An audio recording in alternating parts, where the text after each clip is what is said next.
Kevina teacher meets Kevina student, posted by IsKimGeek. So, I was both a Kevin and encountering a Kevin in this one, and the stupidity on display is in the social skills department on both sides. Some context. My family was military, and so by 3rd grade, I was on my 4th school. I started in a jurisdiction where kids can go to school or preschool from age 3, and my folks opted for school because I was G&T, so it's not as much as it seems. G&T is the gifted and talented program. G&T kids seem to run to 2 extremes, weird quiet ones, and weird ones who are physically incapable of tolerating boredom or wrongness. Guess which one I was? I'll give you a hint. Once, when I was about 5, my 9-year-old cousin sat on me because my fidgeting was annoying her too much. So I started wiggling my toes and my fingers. And yes, I'm being evaluated as an adult for ADHD. Why do you ask? Anyway, Kevina the teacher, for her part, was the kind of old school teacher that cannot admit an error, penalizes kids for mastering the material by basically putting you in timeout for the rest of the class, and was overall a nasty, cruel bully who shouldn't be in charge of a goldfish, let alone 32 kids between the ages of 7 and 9. We got on about as well as elemental potassium in water, is what I'm saying.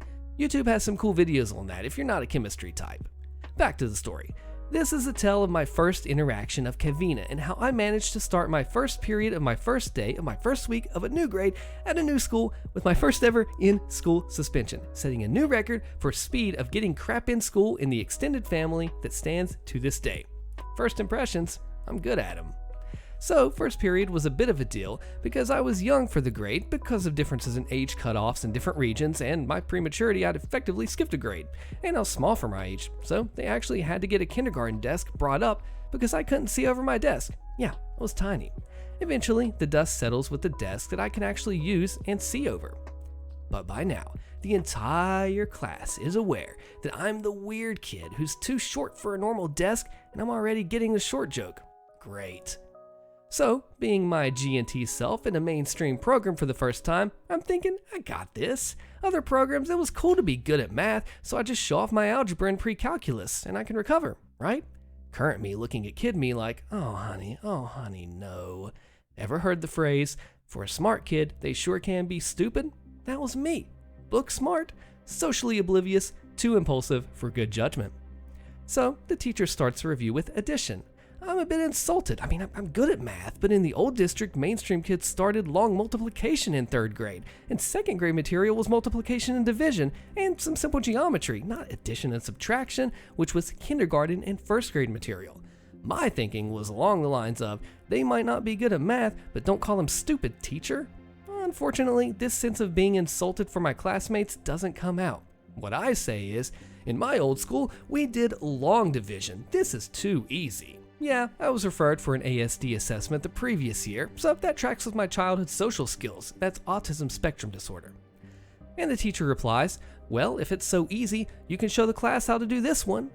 And she writes 2 times 3 equals on the board. Triumphantly, I say 6.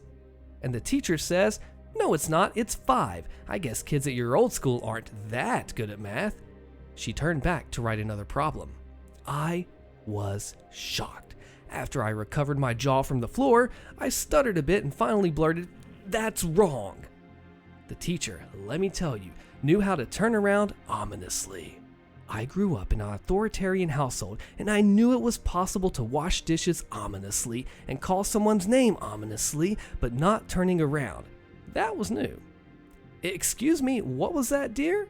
This wasn't the dear of a sweet older lady talking to a kid. This was a saccharine, fake sweet Atlantic Canada dear that can mean anything you want it to. And right now, it meant a string of profane insults so long, it'll probably hit the word limit. Think how US Southerners can say, F you, you stupid idiot, with a, oh, bless your heart, that kind of dear. And bless my socially oblivious little heart, I didn't pick up what she was putting down. 2 times 3 isn't 5. That'd be 2 plus 3. 2 times 3 is 6. A reasonable adult would admit the error and move on, even if I was being a right little pastor about it. Not Kevina. No, the answer is 5. That's final. A socially savvy kid would have recognized that tone and dropped it. Not me. No, I had the bit in my teeth. She was wrong, and I couldn't just let her sit in her wrongness, being wrong at me. This wouldn't stand. She's a teacher. She's supposed to know better. Why are you being stupid about this? Excuse me? A teacher should know the difference between addition and multiplication, miss. You're wrong, and I can prove it. I stood up from my desk. I am not wrong, she said as she stalked towards me and my desk. You're new, and you want to make an impression on the class, but this isn't the way to do it. She pushed me back into my chair and continued. You will sit and not say another word if you want to not spend the rest of your first day in the office. Smugly, she turned to return to the board. But I had spent 7 years mastering the ability to walk quiet enough to avoid my father's rage, and she was wrong. This wrongness couldn't be tolerated. I followed her. She didn't notice until I was drawing on the board. I drew 2 sets of 3 lines and circled each. To the class, I said, 2 3s is 6, and I counted the 1, 2, 3, 4, 5, 6 lines. Then I drew a pair of lines and another set of 3 and circled each. To the class, I announced 2 plus 3 is 5. I counted the 5 lines one by one, stabbing my chalk into the board each time. And the last one I did hard enough that the chalk broke. I looked her in the face, speaking with the blunt, brutal honesty of a socially inept child with no filter. I said, you're wrong. If you don't know the difference, should you really be teaching us? Maybe you should be in 3rd grade math and I can teach math. And that was when she grabbed me by the collar and dragged me to the office. It set the tone for our relationship and remains one of my funniest memories from the 3rd grade. To be a fly on the wall and to see this layout in person, that's for the books. OP, well done. This is a no smoking area. Put your vape away. Posted by Give Me Una. I'm not sure if this is a story for entitled people or stories about Kevin, so I'll post it in both places. Sorry in advance. This was back in the early 2000s when vapes were barely heard of. Basically, most shops didn't stock them yet, and people were thinking it was a gimmick that would run its course. In fact, most people hadn't even heard of vapes. It was that early. Here in the UK, the job centers would pass people that are having the highest difficulty getting into work onto third-party agencies to teach them basic skills and so on. I was sent to one such agency, and this is where we encountered an entitled person. This agency was a simple one. They had 1 main room and 3 private rooms. The private rooms basically contained a small table and 2 chairs so that you can talk privately with your assigned member of staff. The main room was all in one. At the front was the reception desk and a few chairs to sit and wait after signing in. Spanning the opposite side of the room along the windows were the staff's office desks. Then, going most of the length of the room, down the middle was a row of computers for customers to use for job search or typing up CVs, etc. I had arrived, signed in, and was waiting at the reception to be called for. After a few minutes, I saw a guy about my age sat at one of the computers, and there was smoke coming from him whenever he lifted his hand to his face. As this was early vaping days, the smoke was no thicker than a regular cigarette, and it wasn't scented like these days, so you'd mistaken for smoking an actual cigarette. I knew straight away that he was smoking. So I quickly told the receptionist, who looked over, saw the smoke, and then went to talk to him. The receptionist says, "Excuse me, you're not allowed to smoke in here." The guy says, "I'm not smoking." He shows her the vape. "It doesn't matter, you're not allowed to smoke in here. Please put it away." The guy puts it away and the receptionist returns to her desk. 5 minutes later, my advisor comes over to get me, and just as I stood up to follow, I noticed the smoke coming from the guy again and pointed it out to my advisor, who promptly went over to him. "Excuse me, but can you please put that cigarette out? You're not allowed to smoke in the buildings by law." "I'm not smoking, see?" He shows my advisor the vape. "Whether it's a cigarette, a cigar, whatever the thing is, it's not allowed in here."